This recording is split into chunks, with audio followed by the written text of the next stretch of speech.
Once Mom gets discharged, I'm counting on you to take care of her." "What? You're going to be the one taking care of her? It's obvious we're family." He threatened me with divorce papers when I refused to take care of my mother-in-law. "Do you want to be a poor single mom? If you don't, then just do as you're told." I can't take it anymore. I'm so done with this life. Just watch it. I'll make you regret this for sure. My name is Catherine.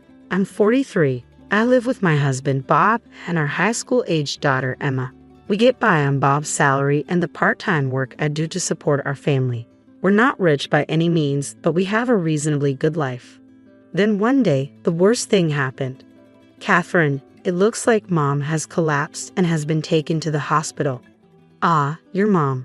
My mother-in-law lies alone at home, but she's spry for her age. Apparently, she hurt her back in an accident while she was out shopping and now has to stay in the hospital for a while. Anyway, it's good that her life's not in danger. I'll go check on her at the hospital tomorrow. "All right, take care." "Aren't you coming?" "Huh? Why would I?" "Right, okay, I'll go alone. Please send my regards to your mom." "Why?" "I don't visit my mother-in-law in the hospital." "That's because I've cut ties with her. I've been married to Bob for 20 years. Since the beginning, my mother-in-law has detested me and has gone out of her way to make life difficult." "You're really inefficient, aren't you, Catherine? You're not suitable for my son. I wish he had a better wife." "I never imagined you'd be this useless," enduring the continuous verbal abuse from my mother-in-law that wore down my spirit. Whatever I did, it was always, "Father-in-law is useless, not good enough. Poor Bob," and so on. I was met with complaints every time we met, but I held on as long as I could because she was Bob's mother, whom I love. However, even after my daughter Emma was born, the mother-in-law's harsh words did not stop. On the contrary, she started finding fault with Emma as well. "Just great, the long-awaited grandchild is a girl. She can't carry on the family name. She's of no use. If it's a girl, she should just at least be pretty. Who on earth does she take after?" Amidst the difficult days, the worst situation that finally decided the end of our relationship occurred one day when my mother-in-law was unusually relaxed at our house. My daughter ran up to her with a picture book. "Granny, can you read this?" The moment Emma handed over the book, mother-in-law knocked it down and hurled at Emma, "Don't touch me with your dirty hands. I don't need an unattractive grandchild like you." Emma was startled by her grandmother's loud voice and began to cry. "Granny's scary." I must have been very sad. She was sobbing, and it hurt me to see her like that. Even yelling at my young daughter, I had reached my limit. "Hey, mother-in-law, what do you think you're doing?" I rushed over, but my mother-in-law showed no signs of remorse. Rather, she snapped, "It's your daughter's fault." "You've got to be kidding. I saw what you did. You knocked Emma's book out of her hand, didn't you? Trying to touch me with her dirty hands." "Dirty hands? Can you say that? If you're going to do this to my daughter, don't come to our house anymore. They'll get cheeky with me. I don't care about you all. Why did you come to see Bob? This is also the house of me and Emma. Stop making silly excuses." In this way, my mother-in-law got into a big argument. Bob just stood there flustered, saying, "Hey, both of you, please stop," and didn't even warn his mother. She eventually went home grumbling all the while, but this proved to be the final straw. "I can't deal with your mother anymore. I'm fed up with you not defending me and Emma. Let's get divorced." When I said that, Bob started flustering again. "Hey, wait a minute. Even I find my mom tough to deal with. I just couldn't say anything because it was all so sudden. Today, I'm on your side, Catherine and Emma. People can say anything they want, but unless you act on it, it means nothing. Anyway, I can't take it anymore." Then my husband made a proposal. Okay, if you insist, Catherine, I don't mind if you cut ties with my mom. But please, I beg you, don't divorce me." I was torn. Would there be any benefit staying with such an unreliable husband in the future? Even if we cut ties, could I really avoid any interaction with my husband's mother forever? In the end, the reason I didn't go through with the divorce was because of our daughter. Our daughter adores her father, and he's a good and caring dad when he's with her.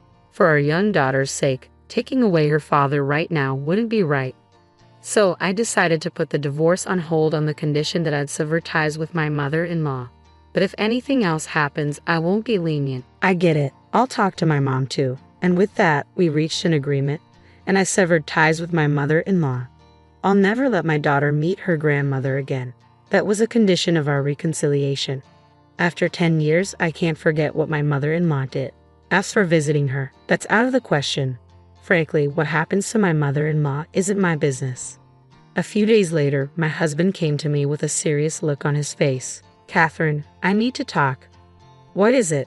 My husband looked awkward in response to my question. It's about my mom. Apparently, she'll need care after she's discharged. So what? It'll cost a lot if she goes to a facility, right? So I was thinking we should take care of her at home. Oh, that's impressive. Good luck. No, not me. You. What? What is he talking about? What? You're not seriously. You know that my mother's in a bad way, right, Catherine? He fell silent. The fact that he even suggests this was beyond my comprehension, to avoid any unwarranted expectations. I laid it out for him clearly. Look, I have a job too, you know, and there's no way I can take on the responsibility of caring for your mother. But you're just working part-time, right? Surely you can find some time to take care of my mother. If that's what you think, then I'll just talk to my boss about switching to full-time. How about that? There was no point in dragging out the conversation. My feelings weren't going to change, and his timid demeanor was only annoying me. Although he looked like he wanted to say something, I naturally ignored him. The next day, it seemed he had spoken to his mother in the hospital as she called me. Excuse me, Catherine, what on earth are you thinking, refusing to care for your own mother-in-law? Yes, I refuse. Is there a problem? Her bizarre shriek came through the phone when faced with my calm response. For me, in my time, of course, I've cut you off. Remember, you're not even my mother-in-law to me anymore. I have no desire to help you with your care. What did you just say? How dare you? You and that errant child absolutely will not tolerate this refusal. To be honest, I considered just hanging up on her. It was a hassle, but if I didn't firmly reject her now, she'd probably just keep calling. I was prepared to settle this today, so I faced off with my mother-in-law. Do you remember why I cut you off in the first place, mother-in-law? What do you mean? Are you implying I've done something wrong? Have you already forgotten? Because of your insidious bullying and your appalling attitude towards my daughter. My husband also agreed to this decision. Goodbye. Wait, hold on. With no further discussion, I ended the call and promptly blocked her number. A few days later, Bob tried to bring up the topic again. Hey, about my mom. Again, I couldn't hide my irritation as I responded. Just so we're clear, I have absolutely no sympathy for my mother-in-law. No matter what happens to her, I've told you again and again that I won't provide care, right? Unexpectedly, her normally compliant husband shot back without hesitation. No, you're going to take care of my mom. Count on it. What? What does he mean?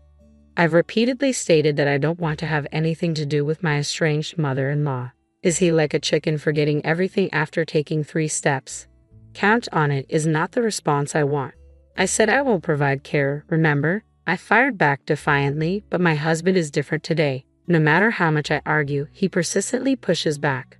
The heated argument I had with my mother-in-law on the phone days ago came to mind. Probably my mother-in-law had given him a piece of her mind afterward. Anyway, you're going to take care of my mom. It's obvious, isn't it? Former family, right? Remember, it was your idea to cut ties with your mother. That was then.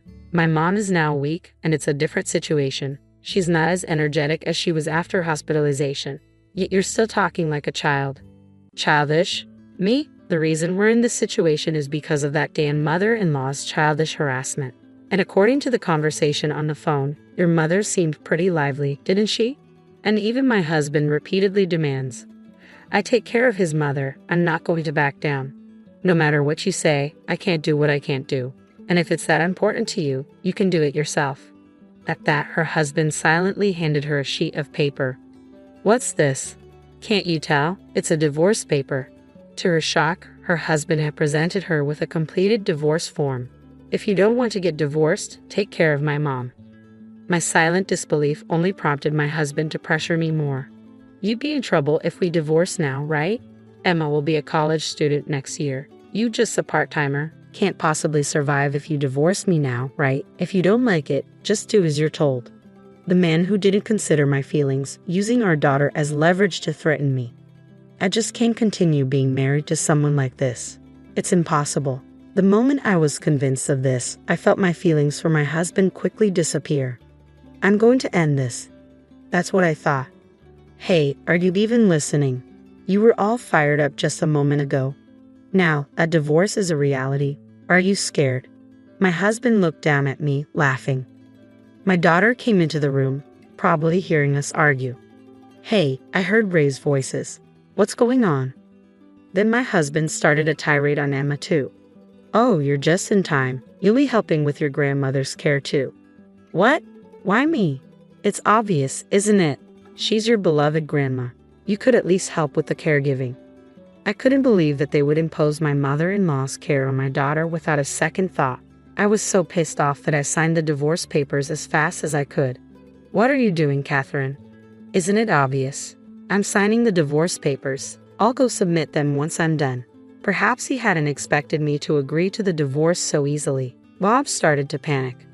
Oh, hey, enough already. Did you even listen to me? You're going to be the one who's going to have a hard time if we get divorced. I don't care. Compared to staying involved with you, any hardship seems bearable. With divorce papers in hand, I began to prepare to leave. Then, perhaps numb to the situation, my husband took the final step. Are you sure about this? If we divorce, you'll have to give up Emma. I'm warning you, I'll get custody. You'll never see our daughter again. A husband who had no doubt in his mind that he's superior to his wife. Truly, how stupid can you be? Even if we get divorced, I will not give up my daughter. I will do whatever it takes to provide for my daughter at all costs. I will get custody of Emma. Shut up. Considering our financial situation, it's natural that I get hurt. You won't see our daughter again. Tough luck. At that moment, Emma, who had been quietly listening, chimed in. What are you talking about? I'm going with Mom. Ha! At Emma's words, Bob stood there dumbstruck. What are you saying? If you follow your mother, Catherine, you'll only face hardship. I don't care. It's better than being with you, Dad. I would never want to take care of Grandma. That's right. My daughter had not forgotten what my mother-in-law had done to her in the past. I really hate Grandma for bullying Mom. I'm also disgusted with you, Dad, for not helping my mom. I don't care about the money. I'm going to live with Mom. At my daughter's words, a surge of indescribable emotion welled up within me. I had hoped she would choose to come with me, but I never imagined that she thought it through so much. My husband, looking quite pathetic, started trying to persuade us to stay. Wait just a second. Wait, if you're gone, who's gonna take care of the house? Why don't you do it yourself, Dad? My daughter responded with a smirk. You can take care of Grandma and do all the housework all by yourself. That's impossible. I have a job, you know. So what? Mom has been working and doing house chores, and you want her to take care of Grandma on top of that, expecting others to do what you won't do yourself. That's ridiculous. My daughter gave my husband a thorough tongue lashing, leaving him completely stunned. Eventually, he resorted to his usual tactic of crying to win us over.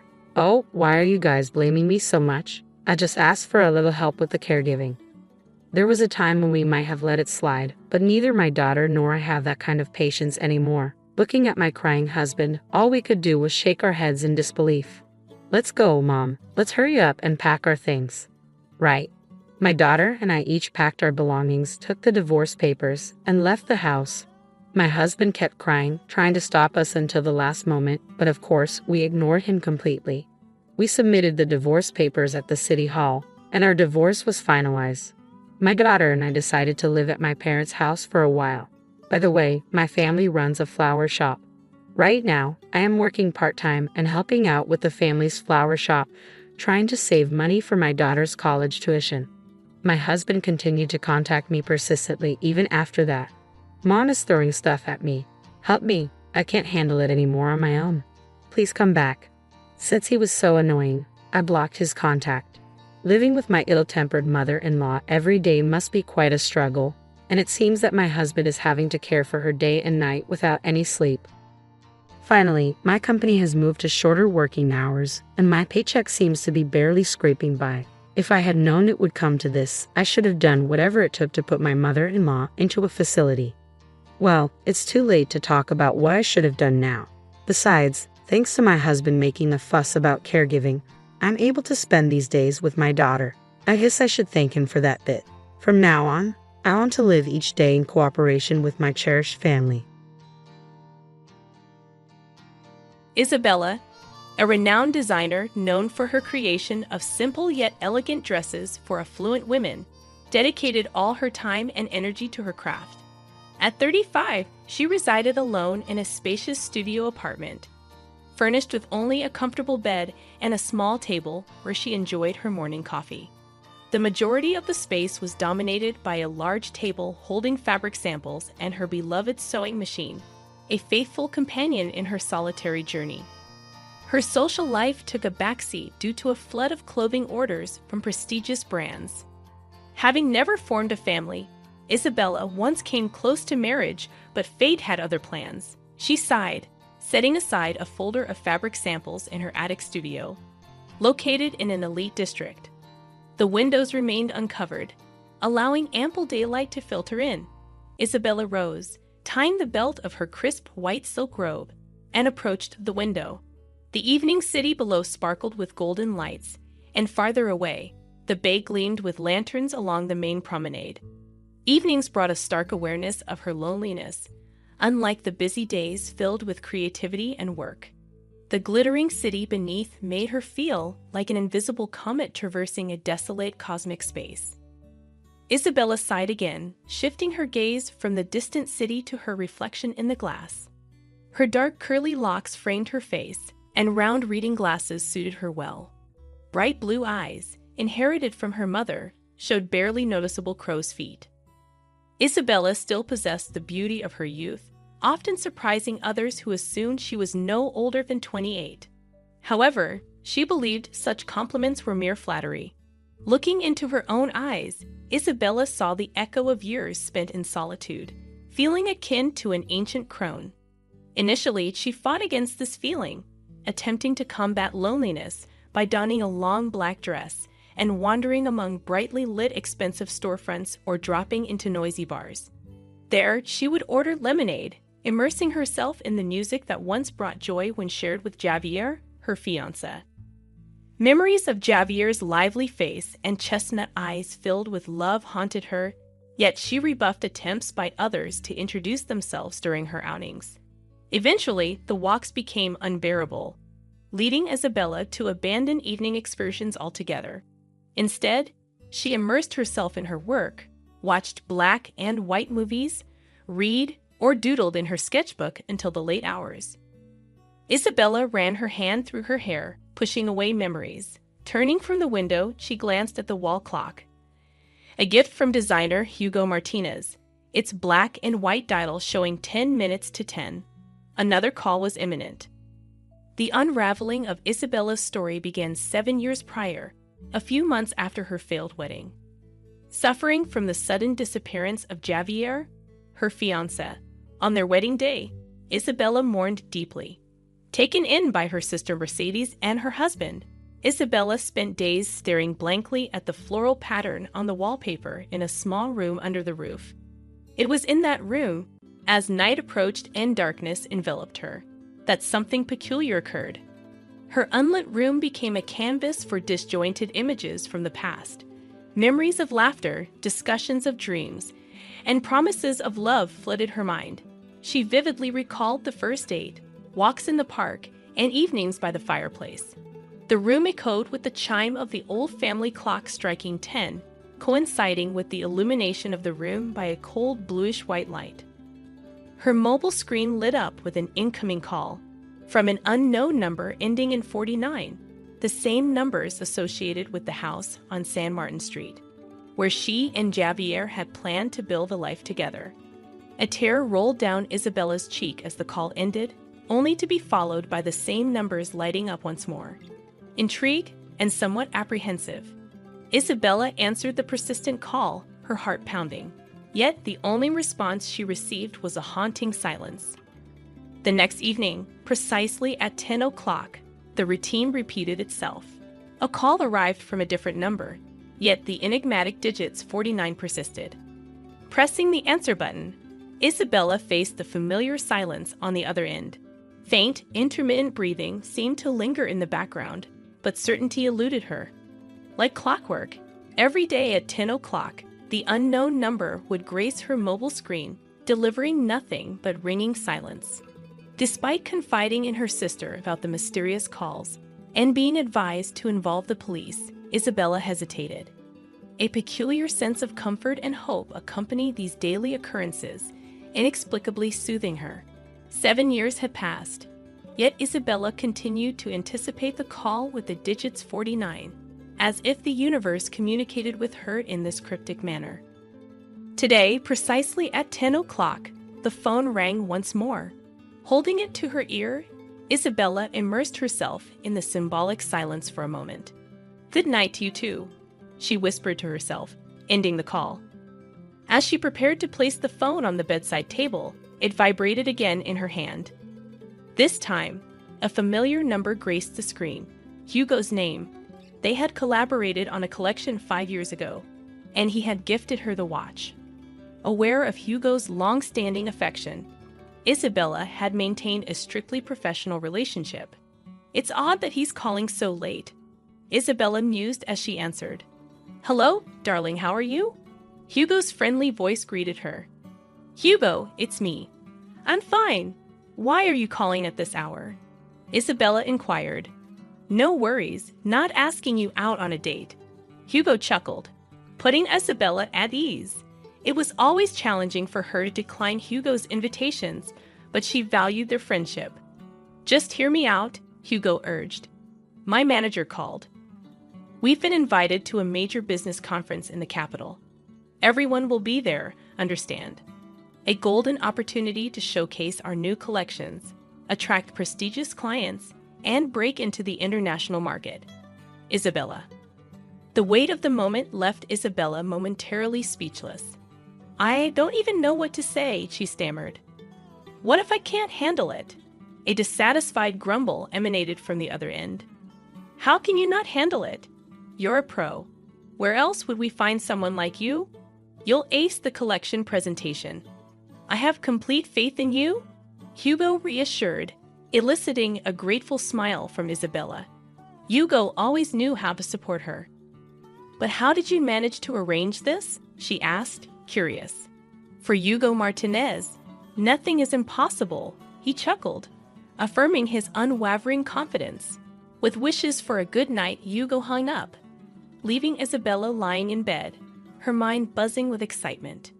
She had dreamed of European recognition for so long, but never did she expect Hugo to make it a reality. The subsequent weeks were a flurry of preparation. The collection, still in the sketch stage at the time of Hugo's call, demanded swift action, finding fabric samples, making purchases, and crafting the models. By early May, everything stood ready, with only the final polish needed for the presentation aimed at captivating wealthy compatriots and European businessmen. Hugo emailed the tickets, prompting Isabella to contemplate her attire for the conference. Opting for strict tones with a touch of boldness, she sought to make a memorable impression. Why not wear a hat? Hugo's suggestion resonated over the phone, instantly sparking an image in Isabella's mind. Isabella settled on a light-fitting trouser suit, strategically concealing a slightly protruding belly. Underneath, she wore a thin meshed turtleneck, and atop her head sat a huge pink hat, complemented by matching candy-colored shoes. Hugo gave his approval, dressed in a mint-colored shirt accentuating his bronze tan, light trousers, and the vest. "We definitely won't go unnoticed." Hugo chuckled over the phone, and Isabella concurred. Their hour-long flight had them seated apart. Hugo dozed off, while Isabella reviewed the presentation materials, her nervousness palpable with sweaty palms. Much hung in the balance, her future prospects, and the realization of a long-standing dream. The woman couldn't fathom the significance this business meeting would hold for her. The prior evening, precisely at 10 p.m., the mysterious call had come again. In a moment of unexpected spontaneity, Isabella had declared, "Tomorrow, my dream will come true." Silence lingered on the other end, yet Isabella sensed a silent sigh. Before landing, she managed a brief 10-minute nap, accompanied by a peculiar dream. Walking down the street in a pink hat under bright sunshine, she suddenly remembered the impending conference. In a rush to call Hugo, she realized her phone was missing. Panic set in as a hurricane wind snatched her hat away, leaving her in despair as darkness descended, accompanied by the tolling of a bell -10 strikes. Upon awakening, Isabella found herself still in the grip of the vivid dream. Javier, her ex-fiancé, rarely visited her dreams, and this time he appeared as a tangible presence. The unsettling feeling lingered as the plane descended. Upon landing, Hugo's concern was evident. "You look so pale, Belle. Did you have a rough flight?" he asked. "I'm fine, Hugo. It'll pass soon," she reassured. Hugo handled their luggage, called a taxi, and took charge, allowing Isabella a moment to collect herself. Despite feeling unwell, she pressed on. Arriving at the hotel, Hugo assisted with check-in and accompanied her to her room, emphasizing the importance of a good night's rest. "Sleep, sleep, sleep," he encouraged. Isabella, still in the throes of her emotions, entered her room, showered, and nestled under the fluffy blanket. At 10 o'clock, the anticipated call never came. Isabella waited for minutes that stretched into half an hour. By midnight, tears flowed, the first time in years. "Where are you?" she whispered in despair. In the morning, a concerned Hugo woke her. "Belle, are you still asleep? The conference starts in 40 minutes. Isabella rushed to get ready, masking dark circles with foundation. The hat covered any hair mishaps. Descending to the lobby with presentation materials in hand, Hugo expressed relief. "Thank God you're on time, Belle. As always, just a little tired," he remarked. "I slept very poorly," Isabella explained. "I understand," Hugo empathized. "I've called the taxi." In the car, swiftly arriving at a skyscraper with blue windows, Hugo consulted notes. "The conference will be on the 13th floor," he muttered. "Conference room number 49. Isabella froze. Hugo disapproved but refrained from comment. Entering the hall, a diverse crowd had gathered, renowned designers, fashion connoisseurs, and entrepreneurs worldwide. Seated at the front, Isabella momentarily forgot her worries. She was about to address this prestigious audience. Isabella extracted the presentation script from her folder, attempting to immerse herself in it, pushing the lingering unease in her soul aside to focus on her speech. The hall gradually filled with new faces, but Isabella hardly noticed. She only looked up from the text once to confirm that the rail displaying samples of her collection adorned the stage. Bright green feathers on dresses and the golden shimmer of sequins on jackets instantly caught her eye. Tears welled up as she was transported 7 years back, to the day she wore a radiant golden dress on her way to marry Javier. Refusing the traditional white wedding dress, she opted for audacious gold, a bold choice for her hometown. But in that moment, all she could think about was Javier and the eagerness to become his wife. Hugo's gentle squeeze on her elbow snapped her out of the grip of memories. "Belle, you're next," he whispered, and Isabella nodded. Taking a deep breath, she heard her name amidst applause, stepped onto the low stage, and faced the sea of camera flashes. As Isabella composed herself, ready to begin her presentation, something disrupted her focus. Her heart pounded desperately, and her head spun. What was causing this sudden fluster? Scanning the audience once more, she locked eyes with someone familiar, intense brown eyes belonging to the dearest person in her life. Transported back 7 years, Isabella recalled the limousine stop at the church, stepping out in her luxurious golden dress.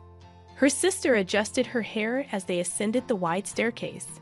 Her father blessed her, kissed her forehead, and the doors swung open. The hall, however, greeted her with confused and empty stares, devoid of smiles or joy. Descending the memory lane, Isabella remembered the funeral-like atmosphere, the distant cries, and the shock of learning Javier had gone missing. A week later, they discovered his bloated body in a lake. Isabella turned to designing dresses as a way to cope. Now, standing before 100 people, she felt the weight of her long-lost loved one's eyes on her. "Come on, Bill," Hugo whispered, urging her forward. Isabella took a deep breath, beginning her performance. Yet, despite her will, her gaze wandered. Among the audience, she spotted the man with the familiar eyes, part of a foreign delegation, his dark, wavy hair revealing a touch of gray. Caught in his gaze, the man stood up and headed for the exit. Panic surged through Isabella. Stumbling and swaying, she dropped the presentation sheet. A commotion ensued in the front row as Hugo rushed to the stage to assist. Isabella helplessly looked between him and the exiting man, fearing he would vanish before she could unravel the mystery of those familiar eyes. Hugo stepped onto the stage, his hand on Isabella's elbow. "Are you okay?" he asked quietly. Isabella nodded, her throat dry. "Can you continue the presentation?" Hugo inquired, but Isabella's attention was fixed on the man by the exit, intent on leaving. "Wait," Isabella shouted, rushing towards the exit. Ignoring Hugo's words, her pink hat fell to the floor, but she paid it no mind. The man reached the elevator, and Isabella followed, slipping inside just in time. "I must seem crazy, but you look so much like someone dear to me, someone who passed away 7 years ago," she explained, her voice barely audible. The man lifted his eyes, and Isabella's heart froze. It was Javier, or someone who looked exactly like him, his gaze filled with tenderness and love, tinged with guilt. "Bill, how I've missed you," the man whispered, embracing her tightly. Tears streaming down her face, Isabella clung to him. "Where have you been all this time? Why did you leave me?" she pleaded. "I'll tell you everything," Javier replied softly, running his hand through her hair. The elevator doors opened, and Javier led her to a waiting car around the corner. Isabella sat in the passenger seat, Javier behind the wheel, and they drove off. It felt surreal. Javier's hands on the wheel, the dark hair on his wrists. "I saw you in a dream on the plane," Isabella sighed, struggling to grasp the reality of the moment. "I saw you in a dream every day throughout all these years," Javier confessed quietly. Parking in a narrow alley, he turned to her. "Forgive me, Bill. I couldn't do otherwise," he said. As Isabella leaned forward, suspicion crept in, but Javier gently asked her not to interrupt. "I couldn't put you in danger, Bill, so I staged my own death," he confessed, causing Isabella to burst into tears. "How could you, Javier? How could you?" she asked. "I almost died of grief when I found out you had drowned. I almost went crazy. And all these years, why did you leave me for so long? Why didn't you get in touch? It would have been enough just to hear from you," Isabella questioned, her emotions pouring out. "All this time, I had to hide. You can't imagine how dangerous they are, Bill. Yes, I was afraid for myself, but most of all for you," Javier explained, his eyes reflecting the weight of his hidden struggles. "I called you every evening." Isabella was thunderstruck. "So it was you," she sighed, her heart flooding with mixed emotions. Javier gently stroked her cheek, his touch a balm to her soul. "I thought about you every minute of every hour of every day of mine. I missed you so much, my love." Isabella nestled against him, her voice filled with longing. "Me too. But why didn't you call yesterday?" she asked, puzzled by his absence. "I was on a plane," Javier simply replied, his eyes filled with warmth. "And I knew that tomorrow I would finally see you." Isabella moved away slightly, her gaze searching his eyes for answers. "But why did you leave all these years? I've been following your success. When I found out you were going to participate in the biggest business conference, I suggested to my company to become your investor. I really wanted your dream to come true. When you stepped onto the stage in your enchanting outfit, I almost went crazy with the desire to touch you, but I couldn't approach. I didn't want to ruin everything by disrupting your presentation. I never thought you would notice me in the audience. I was afraid of breaking your life again. You've come so far, become famous nationwide. There was no room for me in your life." Isabella shook her head, tears brimming in her eyes. "Career could never replace what I've lost. You've always been everything to me." "Oh, Belle," Javier uttered, salty drops rolling down his face, revealing the depth of his emotions. Isabella held him close, feeling his vulnerability, a familiar sensation stirring within her, a longing to care for him, to ease his burdens. "What will become of us now?" Isabella whispered, her voice trembling with uncertainty. I don't know. I'm free from them now, but it's not certain. In this business, you can never be 100% sure. I'm afraid it's still not safe for me. Isabella squeezed his hand, her heart heavy with worry. I don't care. Life without you doesn't make sense. Javier ran his hand thoughtfully through her hair, contemplating their future. Are you sure? He asked softly. Isabella nodded without hesitation. Javier sighed, pulling her closer, his touch reassuring and tender.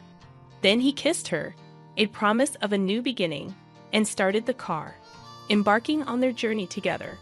From that moment on, they never parted ways. Greetings, I'm Mabel, and I've recently turned 30. A substantial inheritance came my way, unveiling the unsightly aspects of my husband. Today, I'm eager to share this tale and how, unintentionally, I found retribution against two individuals simultaneously. Let me commence by delving a bit into my background. I grew up distanced from my grandparents, yet our bond remained strong. Every 3 to 4 months, they would visit, showering me with affection. My grandmother was particularly fond of me, and her passing when I was 17 left me devastated. Choosing a college in her state allowed me to stay close to her. It was there that I met Toby, my ex-husband, during our junior year. Our relationship flourished, and we got engaged after graduation. While waiting for financial stability to tie the knot, Toby moved in with me. Though our relationship was solid, his sister Julia became a constant source of strife. Despite living in another state, she maintained an unhealthy obsession with Toby, harboring resentment towards me. However, I tolerated her antics due to her bringing over her daughter, Viola, whom I adored. 3 years into our engagement, Toby and I decided it was time to marry. The celebration was joyous until, 4 years into marriage, 2 significant events unfolded. Firstly, my beloved grandmother passed away, leaving me heartbroken and inheriting a substantial fortune. Secondly, Julia and her family returned to town, causing Toby's attention to shift. He spent most of his time at Julia's, and when at home, Julia became a frequent visitor. The only solace was spending time with Viola. I was still grappling with the grief over my grandmother's passing, and Toby seemed increasingly distant. Attempts to discuss my feelings with him proved futile until one rare evening when he returned home alone after work. Hey, sweetie, how was your day? I inquired, seizing the opportunity. It was pretty good. What about you? Toby replied, his nonchalant demeanor evident. I've noticed you've been visiting Julia quite often. What's going on? I ventured. We're really close, and I miss her. I just feel better around her, he explained. Sensing an opening for a deeper conversation, I probed further. Do you want to know what we talked about? I asked, hoping for a connection. Yeah, sure. Tell me, he responded. I mentioned our plan to buy a house, and Julia was curious about how we could afford it. I shared about your inheritance, and she thinks it would be a great investment for us, Toby revealed. Interrupting him, I stated firmly, I never agreed to that. Listen, Julia thinks it's a wise move. We'd be well settled for the rest of our lives, Toby argued, seemingly more focused on the financial benefits. I have other ideas for my money, things that could benefit both of us in the long run, I asserted. Tension escalated as Toby insisted. I want to invest in a house. We should do it together. I don't want to spend all my money on one thing. I get to decide how to use it. I defended my stance. Toby issued an ultimatum. Either invest our money in something for both of us, or I'm leaving. Perplexed, I questioned. Where would you go? Are you okay with leaving me over money? You're the one making it about money. I thought you loved me and wanted a future together, he retorted. Realizing the disconnect, I held my ground. I'm keeping my money, and I decide how to spend it.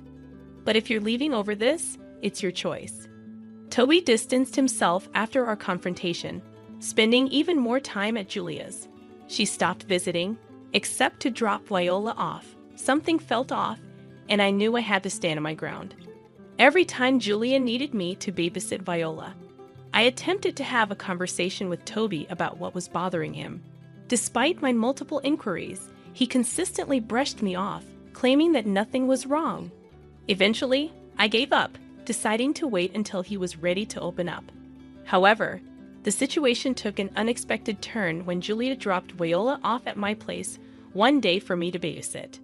"Hey, Viola, how's my favorite niece doing?" I greeted her.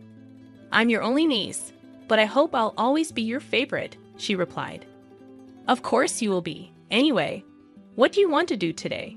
Viola excitedly suggested. "I was thinking we could go get our nails done and then get some ice cream." "Yay! Can I paint my nails pink?" she asked. "Of course you can. And can I get strawberry ice cream?" "Why can't you? We'll get you everything you want. I only have one niece, and if I don't spoil her, would I really be her aunt?" Viola sweetly declared, "You know you're my favorite aunt. I really will miss you." "Miss me, sweetie? What do you mean? I'm not going anywhere." "Are you sure?" "Yes, of course. Where do you think I'll be going?" "Well, it's just that." "What is it?" "You can tell me anything. I swear I won't tell anyone else a word." Viola hesitated but finally shared, "Okay, well, I heard Mommy and Uncle talking the other day. Uncle, as in Uncle Toby, yeah. Mommy said she's going to help Uncle with getting some cases." "Cases? What are you talking about?" "They kept talking about some cases that would give them some money. Then she told her uncle that he would have a nice big house after he left you." "What? Oh my God, sweetie. When did you hear about this?" "Well, I heard about this like 2 days ago." "Are you sure you heard correctly?" "Yes, I'm sure that I heard correctly. As soon as Mommy saw that I was listening to them, she yelled at me to go to my room. She also told me not to tell you anything about her talk with her uncle, but I only told you because you're my favorite aunt." "Thank you so much, sweetie. Now, enough of this. Let's go out and have a fun day." I did my best to carry on with the day as if I hadn't heard Viola's revelation. I could tell she felt bad for telling me, but I assured her that she did nothing wrong. After enjoying the day, when it was time for Viola to go back home, I made her promise not to tell her mom or Toby about our conversation. Viola promised and hugged me goodbye. As Julia picked her up, panic began to rise in my chest. I sensed something was wrong with Toby, but the idea of him trying to manipulate me into spending my money on him was a new low. It was something I would have never expected from him, so I took the only course of action I could think of and called Toby's father, Edgar, who happened to be a lawyer. Despite the potential suspicion that Edgar might be involved in Toby and Julia's plan, my gut feeling told me he was a good man. Edgar had always treated me like a princess and consistently put Julia in her place whenever she tried to bully me. Edgar answered the call in his usual amiable manner. "Hello, darling. To what do I owe this phone call?" "Hi, Edgar. How are you?" I asked. "Oh, I'm doing quite well. What about you?" he replied. I actually don't know. I called because I need your help," I confessed. "My help? What could I help you with? Isn't Toby around?" Edgar inquired. "He is, but he kind of is the problem," I explained. "Oh no, I always told that boy to treat you right because it's really hard to come by women as amazing as you," he sympathized. "Thank you, Edgar. You may be the only one in your family that thinks of me as amazing." "What are you talking about?" "Well, I was babysitting Viola the other day, and she told me that Toby and Julia were planning something against me." "Against you? What do you mean?" "She didn't know the specifics, but there is a case involved. Apparently, they plan on taking money from me." "What in God's name are you telling me?" "I also don't know what's going on. I'm worried, and I figured I'd come to you for help, considering you're a lawyer." "You did a great job of coming to me. Now tell me, do you believe Viola?" "I do, and only because in the past few months, Toby has begun to draw away from me. I tried to talk to him about it, but he never took me seriously." "All right. And why do you think Julia is involved?" "Ever since she moved back, they began to spend a lot of time together. I get it. They were living far apart for years before, and it made sense. But then, In the past few months, he was going over to her house for hours every single day. That's a little weird. Did something happen a few months ago that triggered Toby's strange reaction? I got my grandmother's inheritance because she passed away. It was quite a large amount of money. Toby wanted to use it to buy a house, but I was a little hesitant about it. After that, he's been acting weird.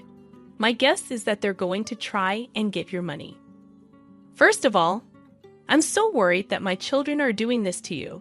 This was not how I raised them. Secondly, why don't you drop by my office tomorrow and we'll hash this out properly? That sounds great. And you have nothing to apologize for. You're clearly a good man. Thank you for helping me out. I don't know what I would do without you. I was genuinely grateful that Edgar was helping me out. I did not think he would side with me over his children, but I was glad that he did. The next day, I took a day off from work and made my way over to his office. Once there, Edgar apologized once again for Toby and Julia's actions, but I told him to just help me navigate around this. We figured that Toby was going to ask for a divorce. So the first order of business was to contact all the reputable divorce lawyers in our city and ask for advice. This would then limit Toby's access to good lawyers because there would be a conflict of interest, considering they already knew my side. The next thing we had to figure out was how they planned to take my inheritance from me. Fortunately, I had the foresight to keep my inheritance money in a separate bank account, refraining from using it for any purchases for Toby or myself. While I initially intended to buy Toby some luxury items he desired, it became evident that such plans were unlikely to materialize. Edgar and I suspected that the only way for them to access that money was through outright theft. With this in mind, I decided to set up the perfect scenario to catch them. My apartment already had a top-of-the-line security system due to my concerns about break-ins, a fact Toby was aware of and agreed to when he moved in. The next step was subtly letting Toby know that my bank details were stored on my laptop. Creating a facade of bank troubles that he could help me with accomplished this effortlessly. Lastly, I informed Toby that I would be meeting a friend over the weekend, leaving him home alone. Meanwhile, Edgar would serve as a witness and corroborate my alibi. During our conversation, I received a notification that money had been transferred from my account to our joint account. Seizing the opportunity, I promptly called the police to report the unauthorized transaction. Upon my return from meeting Edgar, Toby sat in the dining room, urging me to join him. "We need to talk," he asserted. "About what?" "About us?" I questioned. "Okay, we're not working out," he admitted. "I agree. What do you mean?" I responded. "Well, for starters, I didn't like how you threatened to end the relationship over money. I would have spent on us had you not done that. I didn't think that you would. That's another point. You think so lowly of me, and I don't think that's a sign of a good partner. It's as if you've been a good partner. You've been selfish since the start, and I only put up with it because I love you." How in the world was I selfish?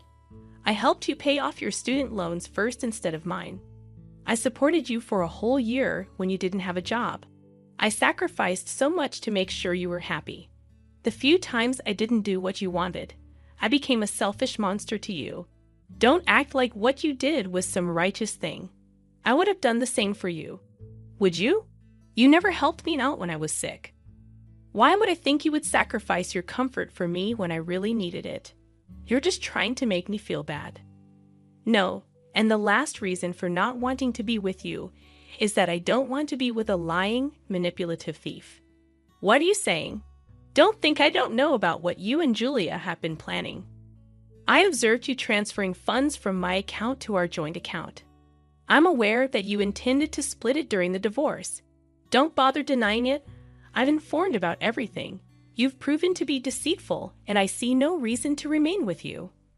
Well, I'll still get half of what I transferred into our account. I still win, Toby argued. If I recall correctly, I had security cameras installed in my apartment, and you made that transaction from my laptop at a time when I wasn't at home. I've already reported you for theft. The police should be here anytime soon. You did what? Oh, here they come. Good luck. I'll see you in court. The relief I felt at finally seeing Toby held accountable was unparalleled. The subsequent weeks were filled with courtroom sessions and evidence reviews. Alongside the theft charges, I filed for divorce, with Edgar serving as my lawyer.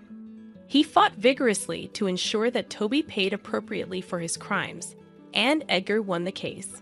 Toby was sentenced to 2 years in jail and fined an additional $30,000. The taste of revenge was sweet. As Edgar and I celebrated our victory, Julia approached, conveniently absent during prior trials, only showing up on the day of the verdict. Her anger was evident as she pointed her finger at Edgar. "Dad, you are helping this witch. Give me one good reason why I shouldn't have helped Toby." "I don't know, because she literally put your brother in jail, and he deserved his sentence. That will make him think twice before trying to steal from someone again," Edgar responded. Julia questioned, "How could you do that to your own son?" "How could you do that to your own brother?" I retorted, "Don't think I didn't see the real reason behind your plan. You were going to help Toby get the money so you could also reap the benefits of it.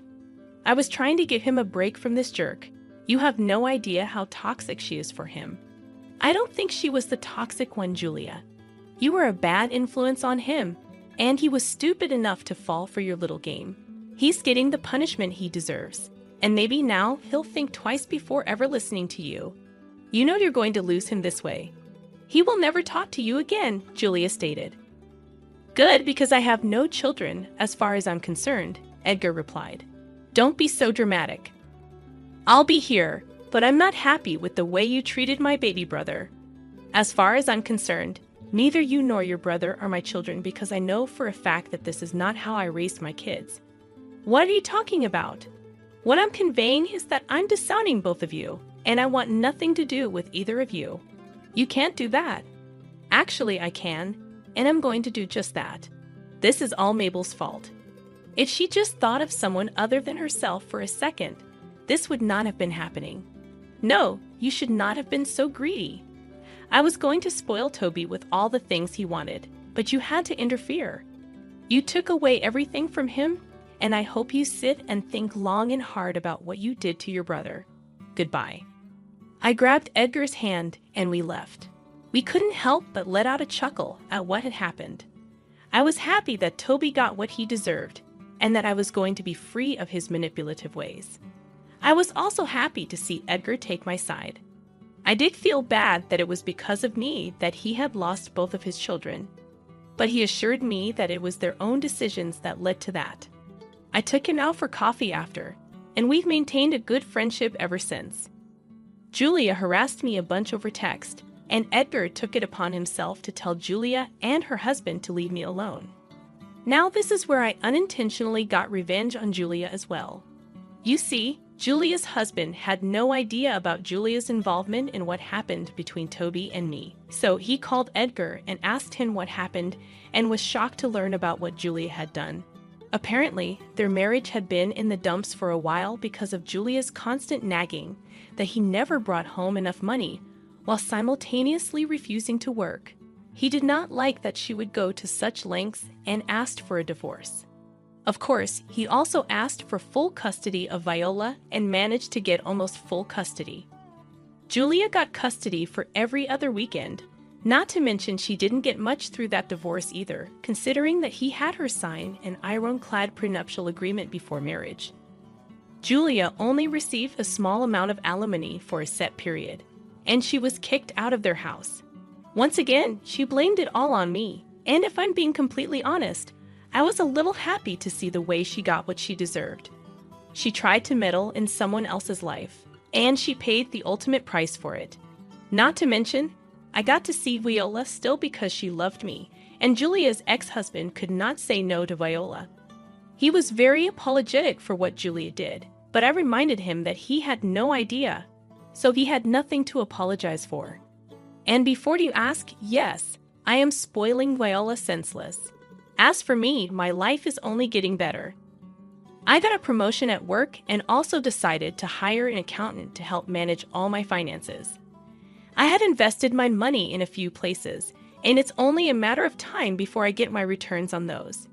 Getting to where I am today took a lot of struggle, but let me tell you, the view from where I'm at is one that I'm loving. I have a better understanding of people, and I'm going to be a lot more cautious.